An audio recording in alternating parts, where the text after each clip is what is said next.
यामिनी आपण बघितलं की खरं बीडच्या विशेष न्यायालयामध्ये हा खटला चालू होता. मात्र पहिली सुनावणी या प्रकरणाची ज्यावेळी दोषारोपपत्र दाखल केलं त्याची सुनावणी केजमध्ये ठेवण्यात आली होती. केज जिथे सेशन कोर्ट आहे, जिल्हा व सत्र न्यायालय.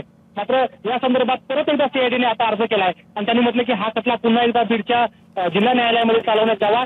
या संदर्भातला जो काही निर्णय आहे तो 10 तारखेला होणार आहे. एक मात्र खरं आहे की एकीकडे 12 तारखेला याची सुनावणी होणार आहे. त्या सुनावणीच्या 2 दिवस आधीच ठरत नाहीये की नेमका हा खटला कुठे चालवायचा आहे. एकीकडे उज्ज्वल निकम सारखा वकील आहे जो खरं या सुनावणीला पहिल्यांदा कोर्टात उभा टाकणार आहे आणि अशा परिस्थितीमध्ये आणखी हे ठरत नाहीये की नेमका हा खटला चालणार कुठे. आता 10 तारखेची आपल्याला वाट बघावी लागेल ज्यावेळेस त्याचा निर्णय होणार आहे की संतोष देशमुख हत्या प्रकरणाचा खटला हा केजला चालवायचा की बीडला चालवायचा. का पण त्यांनी ही मागणी नेमकी का केली आहे याचं कारण कळू शकतंय का?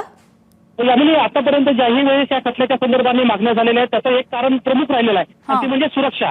कारण यापूर्वी कायदा सुव्यवस्थेचा प्रश्न निर्माण झाला होता आणि म्हणून केजमध्ये जर हे प्रकरण आपण चालवलं तर कायदा सुव्यवस्थेचा प्रश्न पुन्हा निर्माण होऊ शकतो असं सीआयडीला वाटतं. म्हणून त्यांनी मागणी केली आहे की हा खटला पुढे बीडला चालवला पाहिजे. अगदी अगदी ठीक आहे. धन्यवाद गोविंद माहितीसाठी. एबीपी माझा, उघडा डोळे बघा नीट.